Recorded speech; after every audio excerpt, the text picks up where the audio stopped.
Very good morning to all of you. बेटा, हमारा जो लास्ट चैप्टर चल रहा है नेटवर्क सिक्योरिटी और कंप्यूटर एथिक्स, उसी को आगे बढ़ाते हुए इंटेलेक्चुअल प्रॉपर्टी राइट्स जो हमारा आज का टॉपिक है।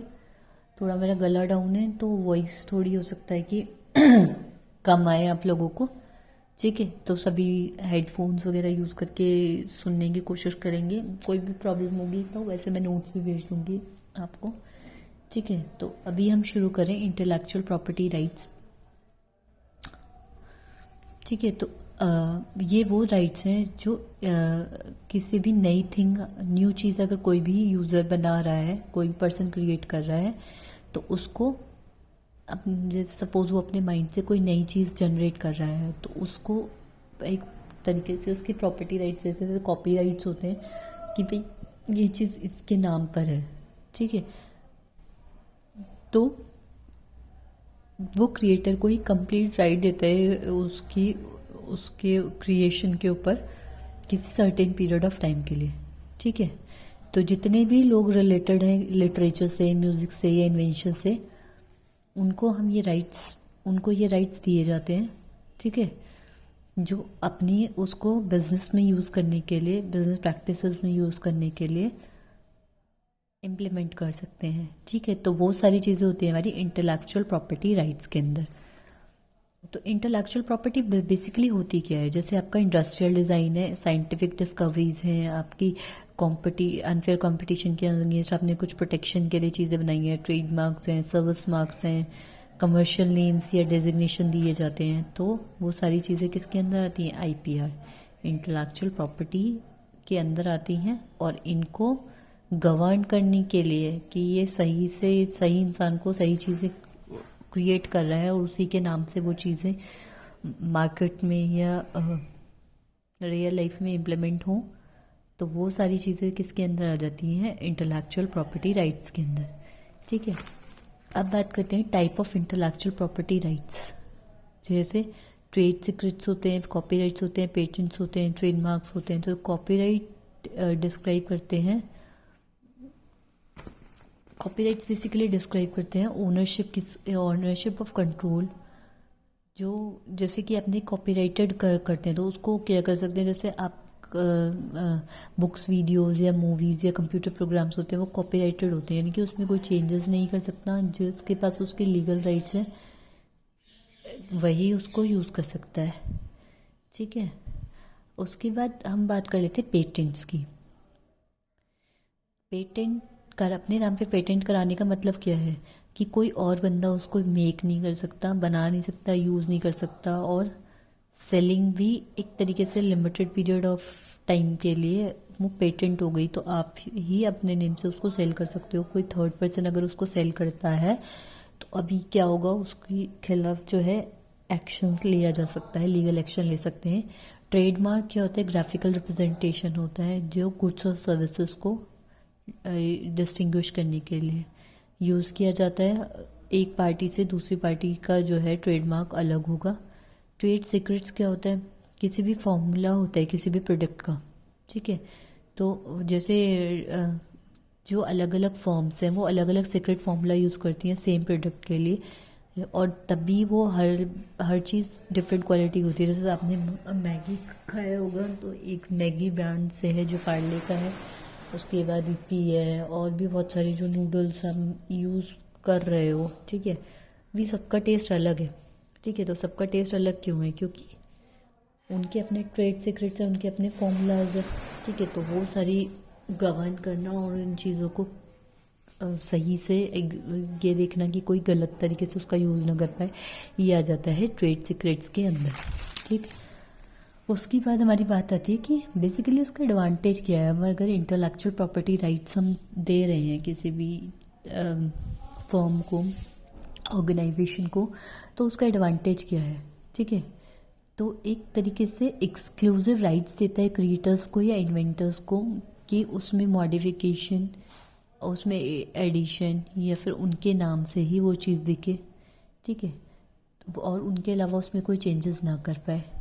ठीक है, और इनकरेज करते हैं किसी इंडिविजुअल को कि वो अपनी जो इन्फॉर्मेशन है उसको डिस्ट्रीब्यूट करे और शेयर करे। अदरवाइज़ लोग अपने पास ही रखेंगे। अगर वो चीज़ें पेटेंट नहीं होंगी उनके नाम से तो वो हर कोई इंसान अपना फॉर्मूला नहीं बताएगा। लेकिन अभी पता है कि वो मेरे नाम से पेटेंट है तो मेरे अलावा उस चीज़ को कोई यूज़ नहीं कर सकता बेनिफिट्स के लिए। ठीक है, तो अभी वहाँ पर क्या हो जाता है बच्चे कि हमारा डिस्ट्रीब्यूशन या शेयरिंग ऑफ इंफॉर्मेशन हो सकता है, जो और लोग भी उससे मोटिवेट होकर कुछ चीज़ें नई बना सकते हैं या उससे रिलेटेड इन्फॉर्मेशन ले सकते हैं। ठीक है, सोशल और फाइनेंशियल डेवलपमेंट में भी इंटेलेक्चुअल प्रॉपर्टी राइट बहुत हेल्प करते हैं।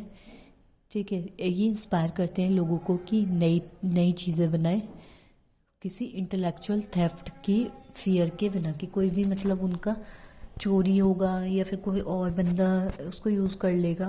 तो नई चीज़ें लोग बनाते हैं विदाउट अ फियर ऑफ कि कोई गलत तरीके से यूज़ करे या कोई उनके ना उसको यूज़ करके अपना नाम से उस चीज़ को बेचे। ठीक है, तो ये हमारी होती है एडवांटेज ऑफ आईपीआर। बात कर लेते हैं हैकर्स की।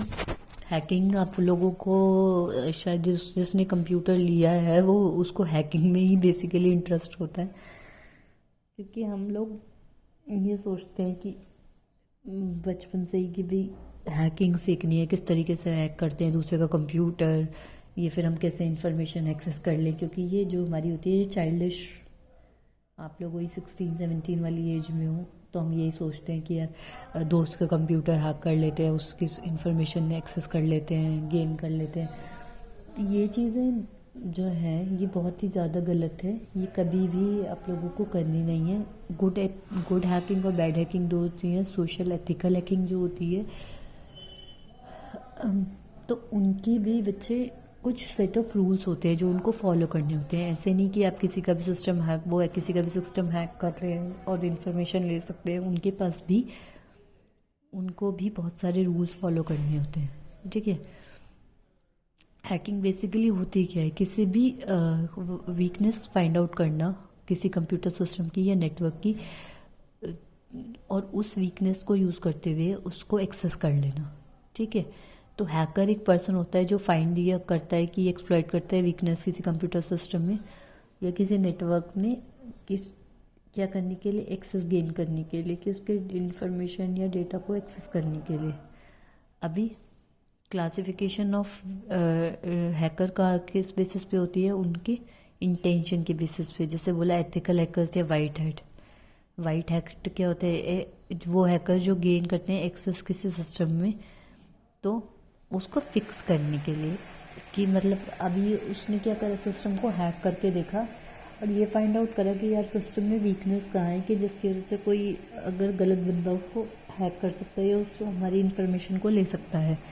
तो वो हमारी रहती है एथिकल हैकिंग में, जिसको हम वाइट हैट भी कहते हैं, मतलब सेफ हैकिंग है ये। ठीक है, कमियां निकाल कर, कमियां हैक कर कर और उन चीज़ों को आइडेंटिफाई करके सही करना। ठीक है, ये लीगल हैकिंग है। उसकी बात होती है हमारी क्रैकर्स, जिसको हम ब्लैक हैट भी बोलते हैं। ब्लैक हैट से समझ में नहीं आ रहा है, ब्लैक का आज जो मेनली हम यूज़ करते हैं काले काले कामों के लिए ही ब्लैक वर्ड यूज़ किया जाता है। तो जो अनऑथराइज एक्सेस लेना चाहते हैं किसी के कंप्यूटर सिस्टम का किसी पर्सनल गेन के लिए, अपने पर्सनल यूज़ के लिए। ठीक है, तो उसके बाद जो है हमारी वो जो हो जाते हैं बच्चे हमारे, वो हो जाते हैं ब्लैक हैट। वो क्या करते हैं, किसी की कॉरपोरेट की डाटा स्टील कर लेना या प्राइवेसी राइट्स को वायलेट कर लेना या उनके बैंक अकाउंट को ट्रांसफ़र करना। ठीक है, ये सारी चीज़ें कौन करते हैं, क्रैकर्स करते हैं। ठीक, तो इनको हम ब्लैक हैट भी बोलते हैं। उसके बाद हम बात करते हैं ग्रे हैट की, जो एथिकल और ब्लैक हैट के बीच में होते हैं वो ग्रे हैट होते हैं। अब बीच में क्या मतलब होता है ये बेसिकली क्या करते हैं कि कंप्यूटर सिस्टम को विदाउट अथॉरिटी ब्रेक करते हैं वीकनेस फाइंड आउट करने के लिए, और उन वीकनेस को रिवील कर देते हैं उसी सिस्टम के ओनर को कि देखो भाई आपके सिस्टम में ये कमियां हैं। ठीक है, तो अभी देखो अनऑथराइज एक्सेस कर रहे हैं without the permission of the owner, तो अभी ये ब्लैक हैकिंग हो गई। ठीक है, लेकिन ब्लैक हैट हो गया, लेकिन वाइट हैट कैसे हो गया? जो भी वीकनेसेस हैं उनको फिक्स कर रहे हैं या आइडेंटिफाई करके सिस्टम ओनर को बता रहे हैं, तो ये चीज़ आ जाती है ग्रे हैट में। ठीक है, अब ग्रे हैट का कोई मैं कहूँ कि स्कोप इस तरीके से नहीं है, क्योंकि अभी क्या है कि आप किसी भी सिस्टम को अनऑथराइज कैसे भी यूज़ कर रहे हो, एक्सेस कर पा रहे हो, तो अगर आप पकड़े जा रहे हो उस चीज़ के अंदर, और जो कि पकड़े ही जाओगे, ऑब्वियस सी बात है, कोई भी चीज़ गलत चीज़ करोगे तो चांसेस होते हैं मैक्सिमम कि आप गलत चीज़ में पकड़े जाओ, तो वहाँ पर ग्रे हैट जो है ना बच्चे, वो आइडेंटिफाई करना बड़ा मुश्किल हो जाता है कि वो चीज़ सही चीज़ के लिए की गई है या गलत चीज़ के लिए। ठीक है, तो वो चीज़ें हमारी आती हैं ग्रे हैट में। तो कोशिश करो कि हमेशा एथिकल हैकर्स बनो। ठीक है, और चीज़ों को जितना रूल से करोगे, जितना कॉन्फिडेंस लेवल आपका हाई होगा रूल से करते हुए, उतना चोरी से करने में कभी नहीं होगा, अनऑथराइज एक्सेस में कभी नहीं होगा, क्योंकि वहाँ पर एक डर रहता है। ठीक है, अब जैसे स्क्रिप्ट किटीज़ होते हैं, तो जो ऑलरेडी मेड टूल्स होते हैं, जो ऑलरेडी मार्केट में टूल्स हैं, उनको यूज़ करते हुए कोई नॉन स्किल पर्सन भी एक्सेस कर ले किसी के कंप्यूटर सिस्टम को, वो होता है स्क्रिप्ट किडीज़। किडीज़ मतलब बच्चे स्क्रिप्ट कर रहे हैं, स्क्रिप्टिंग कर रहे हैं। एथिकल हैकिंग बेसिकली होती है, क्या होता है कि किसी भी कंप्यूटर सिस्टम या कंप्यूटर नेटवर्क की वीकनेस को आइडेंटिफाई करना। अब एथिकल हैकर्स की भी कुछ रूल्स होते हैं जो उन्हें फॉलो करने होते हैं। आपको रिटन परमिशन लेनी होगी कि ओनर से ये कंप्यूटर सिस्टम की। ठीक है, उसके बाद प्राइवेसी ऑफ ऑर्गेनाइजेशन हमेशा प्रोटेक्ट करके चलनी है। किसी को थर्ड पर्सन को आप जो आपकी फर्म है प्लस जो आपका जो है आप है, उसके अलावा थर्ड पर्सन को आप इंफॉर्मेशन नहीं जानी चाहिए, प्राइवेसी मेंटेन रखनी है। हार्डवेयर और सॉफ्टवेयर वेंडर्स को इन्फॉर्म करते रहना है, जो भी वीकनेस हमारी आइडेंटिफाई हो रही है वो उनको बताना है कि यार ये कमी है तुम्हारे सिस्टम में, ये तुम्हें चेंजेस करने पड़ेंगे, इस पे तुम्हें वर्क करना है। ठीक है, तो ये नहीं कि बस हैक किया और इन्फॉर्मेशन पता कर ली कि हाँ चलो ये वीकनेस है और मैं सही करके दे देता हूँ। वो आपको इन्फॉर्मेशन अपने हार्डवेयर और सॉफ्टवेयर वेंडर्स को इन्फॉर्म भी करना होता है। ई कॉमर्स तो आप लोग सभी करते हैं जो ऑनलाइन शॉपिंग करते हैं, अमेज़ॉन से, फ्लिप से, बहुत सारी और मिंत्रा पता नहीं दुनिया भर की साइट्स हैं, या फिर आप ऑनलाइन बैंकिंग मनी ट्रांसफ़र करते हैं, ये सारी चीज़ें, तो ये सब आ जाता है इलेक्ट्रॉनिक कॉमर्स में। ठीक है, ई कॉमर्स में बिजनेस मॉडल है जो किसी भी फर्म को या इंडिविजुअल को परचेजिंग या सेलिंग में ओवर द इंटरनेट हेल्प करता है। तो ये 4 सेगमेंट में, मेजर मार्केट सेगमेंट में काम करता है। Business to business, business to customer, consumer to consumer या कंज्यूमर टू बिजनेस। इन 4 तरीके से मेजर मार्केट सेगमेंट ये है। ई पेमेंट सिस्टम क्या होता है? किसी भी ट्रांजैक्शन को करना और या किसी पे करना किसी गुड्स या सर्विसेज के लिए इलेक्ट्रॉनिक मीडियम से, मतलब चेक या कैश को यूज़ ना करते हुए, अगर आप कार्ड से पेमेंट कर रहे हो या किसी इलेक्ट्रॉनिक मीडियम से पेमेंट कर रहे हो जैसे यूपीआई वगैरह से, तो वो सारी चीज़ें ई पेमेंट सिस्टम में आ जाती हैं। ई पेमेंट सिस्टम को 2 एरियाज़ में हम बेसिकली क्लासीफाई करते हैं, क्रेडिट पेमेंट सिस्टम और कैश पेमेंट सिस्टम। जैसे क्रेडिट पेमेंट सिस्टम में ई वॉलेट्स आ गए, स्मार्ट कार्ड्स आ गए, और कैश पेमेंट सिस्टम में डायरेक्ट डेबिट कर रहे हो, ई कैश कर रहे हो, ई चेक कर रहे हो या स्ट्रेड वैल्यू कार्ड को यूज़ कर रहे हो, तो वो सारे हमारे किसके अंदर आ जाते हैं? कैश पेमेंट सिस्टम के अंदर। अब बात कर लेते हैं स्क्रिप्टिंग की। स्क्रिप्टिंग क्या होता है? डायनेमिक कैपेबिलिटी, स्टैटिक तो फिक्स कैपेबिलिटीज़ हैं, और डायनेमिक मतलब जो चेंजेबल है। Changeable capabilities as per the requirement world wide web pages को अगर हम प्रोवाइड कराते हैं तो वो किसकी मदद से होता है? वेब स्क्रिप्टिंग की मदद से। तो वेब स्क्रिप्टिंग क्या करता है? इन्फॉर्मेशन को किसी भी पेज पे ऐड कर सकता है, एज अ रीडर यूज़ कर सकता है, और let the reader enter information that में। मतलब वेब स्क्रिप्टिंग से बेसिकली क्या है कि इन्फॉर्मेशन जो भी पेज पर है वो रीडर पढ़ सकता है, यूज़ कर सकता है और एंटर भी कर सकता है। तो वो ट्रांसमिट करता है रिक्वेस्ट और response between reader, web browser and web server जो हमें पेज प्रोवाइड कर रहा है। तो रिक्वेस्ट और रिस्पॉन्स को ट्रांसमिट करने के लिए वेब स्क्रिप्टिंग का हम बेसिकली यूज़ करते हैं। क्लाइंट साइड स्क्रिप्टिंग क्या होता है? वेब ब्राउज़र एग्जीक्यूट करता है क्लाइंट साइड स्क्रिप्टिंग में।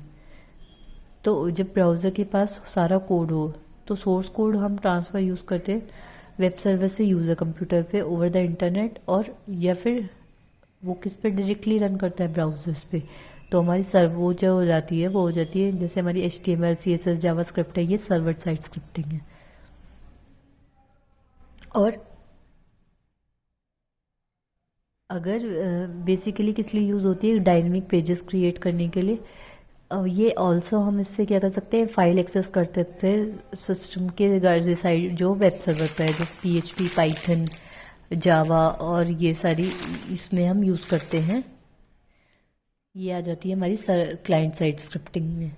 ठीक है, तो क्लाइंट साइड और सर्वर साइड स्क्रिप्टिंग अगर हमें बतानी है